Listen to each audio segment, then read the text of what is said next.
परिचय। विद्यार्थियों, आज हम सातत्य एवं अवकलनीयता के बारे में सीखेंगे। मुझे कौन बताएगा कि एक फलन को सातत्य कब कहा जाता है? सर, एक फलन को सातत्य कहा जाता है यदि दाएं पक्ष की सीमा, बाएं पक्ष की सीमा एवं फलन के मान सभी बराबर हों। बहुत अच्छे अनुज। सर, अवकलन क्या है? अवकलन फलनों के परिवर्तन की दर है। विभिन्न फलनों के अध्ययन के लिए अवकलन एक महत्वपूर्ण युक्ति है। सर, क्या हम किसी फलन का अवकलन कर सकते हैं? हाँ, क्यों नहीं। कुछ नियम होते हैं। यदि फलन उन नियमों का पालन करे तब हम फलन का अवकलन कर सकते हैं। इस पाठ में आप फलनों के सातत्य तथा अवकलनीयता के बारे में जानेंगे। उद्देश्य। इस पाठ के अंत में आप निम्न करने में सक्षम हो जाएंगे। फलन सातत्य है अथवा नहीं, इसकी जांच करना। एक विवृत्त और संवृत्त अंतराल में फलन सातत्य है अथवा नहीं, इसकी जांच करना। सातत्य फलनों पर बीजगणितीय संक्रियाएं लागू करना। संयुक्त फलनों का अवकलन ज्ञात करना। अस्पष्ट फलनों का अवकलन ज्ञात करना। प्रतिलोम त्रिकोणमितीय फलनों का अवकलन ज्ञात करना। चर घातांकीय फलन एवं लघु गणकीय फलनों का अवकलन ज्ञात करना। फलनों के प्राचलित रूपों का अवकलज ज्ञात करना। द्वितीय कोटि का अवकलज ज्ञात करना। माध्यमान प्रमेय की व्याख्या करना और फलन माध्यमान प्रमेय को संतुष्ट करता है अथवा नहीं, इसकी जांच करना। सातत्य। एक फलन f(x) को अभ्यंतर बिंदु x बराबर a या इसके प्रांत पर संतत कहा जाता है यदि limit x tends to a f(x) बराबर fa हो। अन्य शब्दों में, एक बिंदु x बराबर a पर एक फलन f(x) संतत कहलाता है यदि बाएं पक्ष की सीमा, दाएं पक्ष की सीमा और फलन के मान सभी एक दूसरे के बराबर हों। उदाहरण के लिए, y बराबर sin x एक संतत फलन है। यदि f a पर संतत ना हो तब f a पर असंतत होता है तथा तब a f के असांतत्य का एक बिंदु कहलाता है। उदाहरण। निम्न फलन पर विचार करते हैं। जांच करें कि f(x) संतत है अथवा नहीं। हल। x बराबर 1 पर बाएं पक्ष की सीमा बराबर निम्नलिखित है। x का मान 1 घटा h रखते हैं, अतएव बाएं पक्ष की सीमा निम्नलिखित होगी, जो कि गणना करके हल करने पर 1 प्राप्त होगी। अब दाएं पक्ष की सीमा को लेते हैं, जो कि निम्नलिखित है। इसमें x का मान 1 जमा h रखते हैं, अतएव दाएं पक्ष की सीमा निम्नलिखित होगी, जो कि गणना करके हल करने पर यह भी 1 प्राप्त होगा। अतः बाएं पक्ष की सीमा बराबर है दाएं पक्ष की सीमा के, जो कि बराबर है f(1) के। अतएव x पर f(x) बराबर 1 संतत है। सातत्य। विवृत्त अंतराल पर सातत्य। एक फलन f(x) को विवृत्त अंतराल a b का संतत कहा जाता है यदि वो a b के प्रत्येक बिंदु पर संतत हो। संवृत्त अंतराल पर सातत्य। एक फलन f(x) को एक विवृत्त अंतराल a b पर संतत कहा जाता है यदि x बराबर a पर f(x) दाएं से संतत है, x बराबर b पर f(x) बाएं से संतत है। विवृत्त अंतराल a b के प्रत्येक बिंदु पर f(x) संतत है। उदाहरण। दिए गए फलन पर विचार करते हैं। जांच कीजिए कि f(x) संतत है अथवा नहीं। हल। जब x 0 से बड़ा हो तब f(x) बराबर x वर्ग, जो एक बहुपद फलन है, संतत है। जब x 0 से छोटा हो तब f(x) बराबर x, जो एक तत्समक फलन है, संतत है। अब केवल x बराबर 0 संदिग्ध बिंदु है। बाएं पक्ष की सीमा बराबर निम्नलिखित है। इसमें x का मान 0 घटा h रखते हैं। अतः बाएं पक्ष की सीमा निम्नलिखित होगी, जो कि गणना करके हल करने पर 0 प्राप्त होगी। दाएं पक्ष की सीमा बराबर निम्नलिखित है। इसमें x का मान 0 जमा h रखते हैं। अतः दाएं पक्ष की सीमा निम्नलिखित होगी, जो कि गणना करके हल करने पर यह भी 0 प्राप्त होगी। अब f(0) बराबर 0 है। अतः बाएं पक्ष की सीमा बराबर है दाएं पक्ष की सीमा के, जो कि बराबर है f(0) के। f(x) x बराबर 0 पर संतत है। अतएव f(x) संतत फलन है। सातत्य अनंत की संकल्पना। आइए x बराबर 0 पर f(x) बराबर 1 बटा x का आलेख खींचते हैं। सबसे पहले हम दी हुई सारणी को देखते हैं। यह देखा गया है कि दाएं पक्ष से x का मान 0 के निकट है, अतः f(x) का मान अधिक से अधिक हो जाता है। इस प्रकार x के मान को 0 के निकट चुनकर हम f(x) को अधिकतम कर सकते हैं। प्रतीकात्मक रूप से हम इसे निम्नानुसार लिखते हैं। जब हम x बराबर 0 के निकट दाएं तरफ से f(x) के निकट पहुंचते हैं, तब हम निम्नलिखित प्राप्त करते हैं। दिए गए आलेख से हम निरीक्षण कर सकते हैं कि जब x धनात्मक 0 की ओर अग्रसर होता है, तब आलेख धनात्मक अनंत पर y अक्ष से मिलता है। इसी प्रकार जब x ऋणात्मक 0 की ओर अग्रसर होता है, तब आलेख ऋणात्मक अनंत पर y अक्ष से मिलता है। संतत फलन का बीजगणित। प्रमेय 1। मान लीजिए कि f तथा g दो ऐसे वास्तविक फलन हैं जो वास्तविक संख्या a के लिए संतत हैं। तब x बराबर a पर f जमा g संतत है।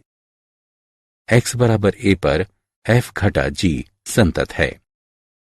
x बराबर a पर f गुणा g संतत है। x बराबर a पर f बटा g संतत है, जबकि g a 0 के बराबर ना हो। प्रमेय 2। मान लीजिए कि f तथा g इस प्रकार के दो वास्तविक मानीय फलन हैं कि a पर f g परिभाषित हो। यदि a पर g संतत है तथा यदि g a पर f संतत है, तब a पर f g संतत होगा। उदाहरण। माना कि f(x) बराबर 2x घटा 1 तथा gx बराबर x जमा 5 बटा 2 है। f gx का फलन ज्ञात कीजिए। हल।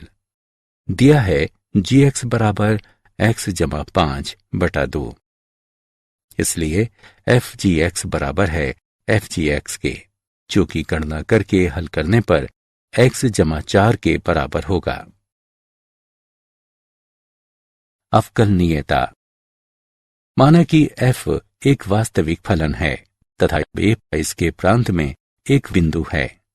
यदि h एक छोटी स्वच्छ संख्या है, तब a पर f का अवकलज निम्नानुसार परिभाषित किया जाता है, बशर्ते इस सीमा का अस्तित्व हो। a पर f के अवकलज को f डैश a अथवा निम्नलिखित द्वारा निरूपित किया जाता है। फलन को निम्नानुसार परिभाषित किया जाता है। एक फलन का अवकलज प्राप्त करने की प्रक्रिया अवकलन कहलाती है। एक फलन अपने प्रांत में एक बिंदु a पर अवकलनीय होता है यदि दोनों सीमाएं अर्थात बाएं पक्ष की सीमा तथा दाएं पक्ष की सीमा परिमित तथा समान हो। प्रमेय। यदि एक फलन f एक बिंदु a पर अवकलनीय हो तब वो उस बिंदु पर संतत भी होता है। अवकलनीयता सूत्र। कुछ निम्नलिखित सूत्र इस प्रकार दिए हुए हैं।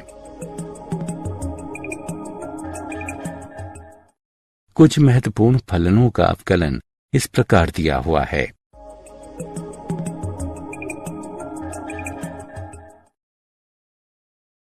संयुक्त फलन का अवकलन।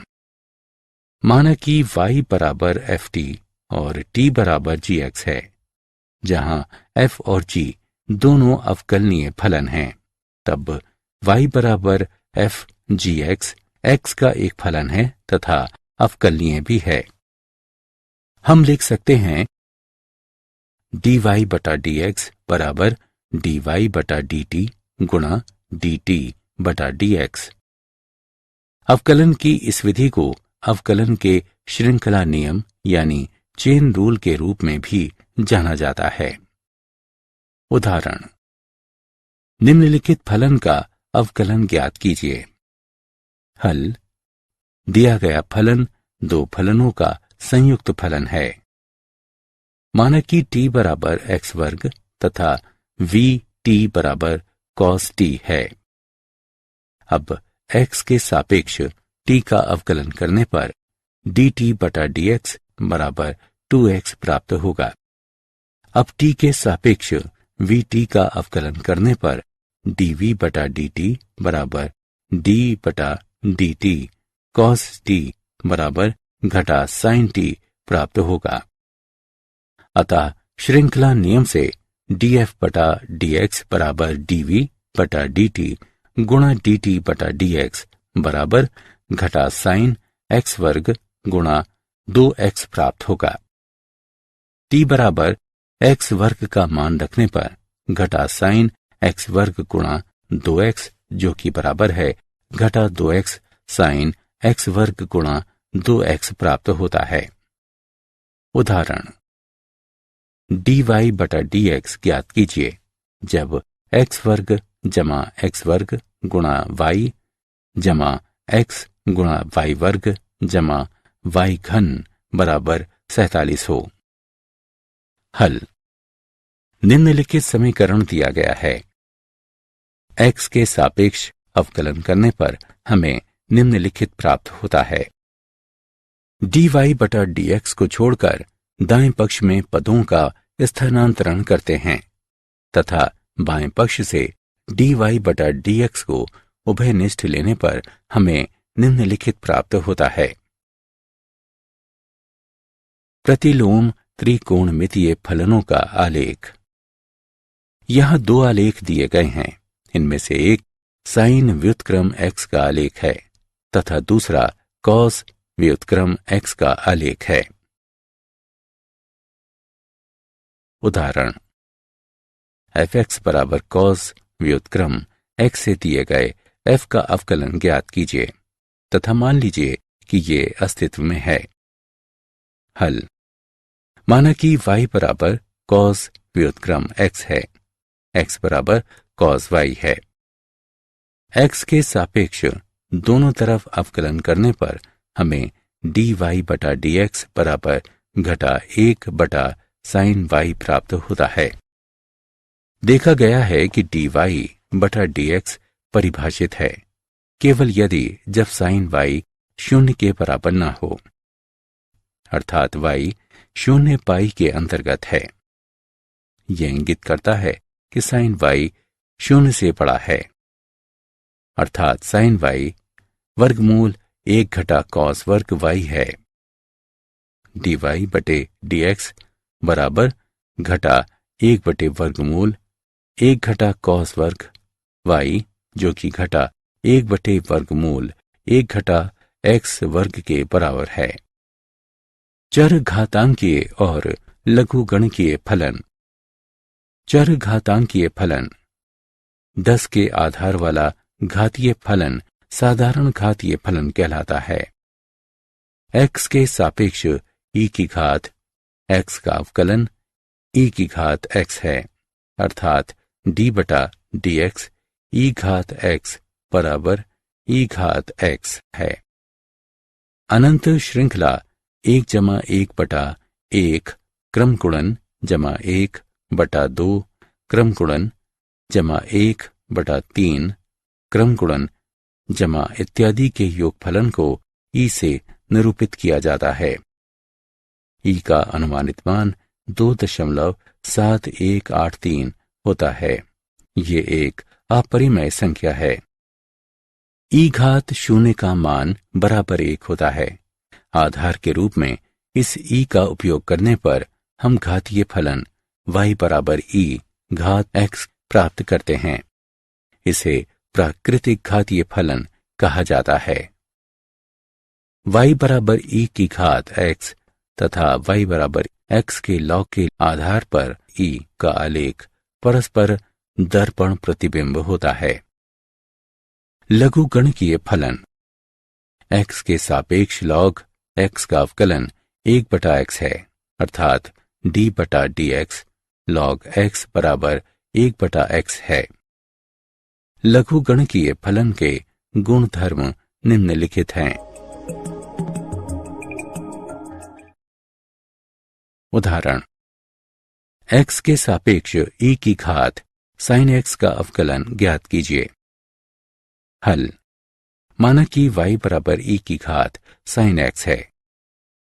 श्रृंखला नियम का उपयोग करके इसे हल करने पर हमें e घात sin x गुणा cos x प्राप्त होगा। लघुगणकीय अवकलन। अब हम निम्नलिखित फलन के प्रकारों का अवकलन निकालते हैं।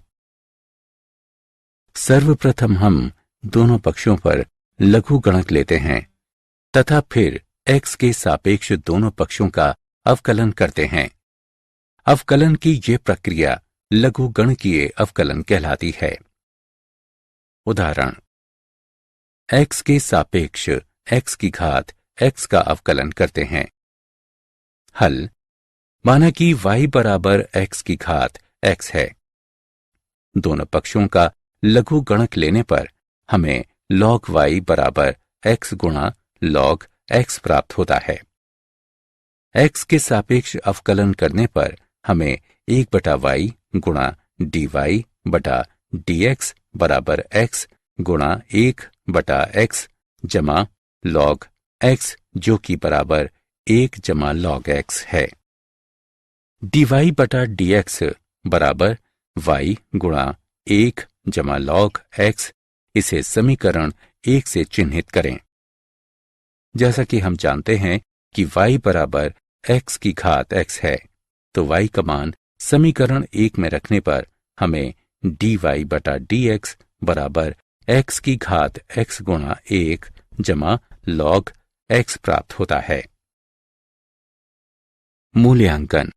आगे बढ़ने से पहले आइए हम जानते हैं कि आपने कितना सीखा। निम्न का मिलान कीजिए।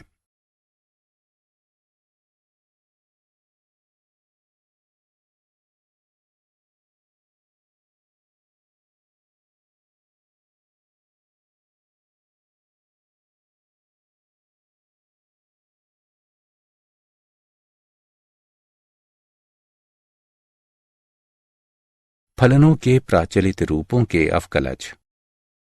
जब दो चरों के बीच का संबंध जो न ही स्पष्ट होता है और न ही अस्पष्ट होता है, किंतु प्रत्येक पहले दो चरों की एक तीसरे चर के साथ कुछ लिंक होते हैं, तब इस तरह के संबंध को प्राचलिक संबंध कहते हैं तथा तीसरा चर प्राचल कहलाता है। इस तरह के फलनों का अवकलन करने के लिए हम श्रृंखला नियम का उपयोग निम्नानुसार करते हैं। उदाहरण, dy बटा dx ज्ञात कीजिए यदि x बराबर साइन t, y बराबर cos 2t है। हल, हमारे पास x बराबर साइन t, y बराबर cos 2t है। t के सापेक्ष अवकलन करने पर dx बटा dt बराबर cos t, dy बटा dt बराबर घटा 2 sin 2t हमें प्राप्त होता है। इस प्रकार श्रृंखला नियम से गणना करके हल करने पर हमें घटा 4x प्राप्त होता है। अतः dy बटा dx बराबर है घटा 4x के। द्वितीय कोटि का अवकलन। यदि y बराबर fx एक अवकलनीय फलन है, तब इसके प्रथम अवकलन को निम्नलिखित द्वारा निरूपित किया जाता है। पुनः यदि f डैश x अर्थात fx का प्रथम अवकलज भी अवकलनीय होगा, तो हम उसका अवकलज प्राप्त कर सकते हैं, जिसे f डैश x का द्वितीय अवकलज कहा जाता है। उदाहरण d2y बटा dx वर्ग को ज्ञात कीजिए। यदि y बराबर x घन जमा 5x वर्ग जमा 19 हो। हल। हमें निम्नलिखित ज्ञात है, अतः x के सापेक्ष y का अवकलन करने पर हमें dy बटा dx बराबर 3x वर्ग जमा 10x प्राप्त होता है। अब x के सापेक्ष dy बटा dx का अवकलन करने पर हमें d2y बटा dx वर्ग बराबर 6x जमा 10 प्राप्त होता है। माध्य मान प्रमेय। रोले प्रमेय। एक, यदि एक बंद अंतराल a b पर एक फलन fx को इस प्रकार परिभाषित किया गया है कि ये समवृत्त अंतराल a b में संतत है। 2, ये विवृत्त अंतराल a b में व्युत्पाद्य है। 3, f a बराबर f b जहां a और b कुछ वास्तविक संख्याएं हैं। तत्पश्चात a और b के बीच निहित कम से कम एक संख्या c इस तरह अस्तित्व में है कि f डैश c बराबर 0 है। रोले प्रमेय की ज्यामितीय व्याख्या। माध्यमान प्रमेय। यदि एक बंद अंतराल a b पर एक फलन fx को इस प्रकार परिभाषित किया गया है कि fx समवृत्त अंतराल a b में संतत है तथा fx विवृत्त अंतराल a b में व्युत्पाद्य है, तब a b के अंतर्गत c कम से कम एक वास्तविक संख्या अस्तित्व में है, जिसके लिए f डैश c बराबर f b घटा f a बटा b घटा a है। प्रमेय का परिणाम व्यक्त करता है कि p और q के बीच के वक्र पर कम से कम एक बिंदु अस्तित्व में है, जहां बिंदु p और q से होकर जाने वाली जीवा वक्र की स्पर्श रेखा के समानांतर है, क्योंकि जीवा पी क्यू की ढलान एफ बी घटा एफ ए बटा बी घटा ए है तथा किसी बिंदु C पर स्पर्श रेखा अर्थात x बराबर C की ढलान f डैश C है। क्या आप जानते हैं गोटफ्रीड विल्हेम लेबनीज एक जर्मन दार्शनिक, गणितज्ञ और तर्कशास्त्री थे, जिन्होंने स्वतंत्र रूप से अवकलन और समाकलन विकसित किया। सारांश।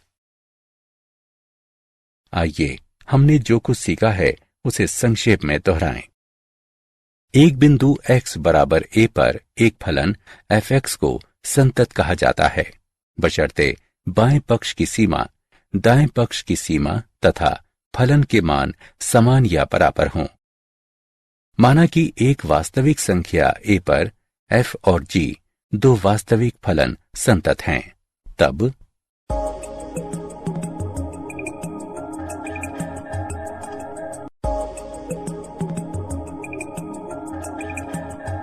फलन fx का अवकलन निम्न प्रकार से परिभाषित किया जाता है। संयुक्त फलन के अवकलज को निम्न प्रकार से लिखा जा सकता है। इस अवकलन की विधि को श्रृंखला नियम के रूप में भी जाना जाता है। आधार 10 वाला चर घातांकीय फलन साधारण चर घातांकीय फलन कहलाता है। x के सापेक्ष e घात x का अवकलन e घात x होता है। x के सापेक्ष log x का अवकलन 1/x होता है। प्राचलिक रूपों में फलनों का अवकलन करने के लिए हम श्रृंखला नियम का उपयोग करते हैं। द्वितीय कोटि का अवकलन निम्नलिखित है। रोले प्रमेय बताता है कि यदि संवृत्त अंतराल a b में एक फलन f(x) संतत है तथा विवृत अंतराल a b में व्युत्पाद्य है एवं fa बराबर fb है, तब a और b के बीच कम से कम एक संख्या c इस तरह निहित है कि f' बराबर 0 है। माध्य प्रमेय बताता है कि यदि संवृत्त अंतराल a b में एक फलन f(x) संतत है एवं विवृत अंतराल a b में f(x) व्युत्पाद्य है, तब a b के अंतर्गत c कम से कम एक वास्तविक संख्या अस्तित्व में है, जिसके लिए f' बराबर है fb घटा fa बटा b घटा a के।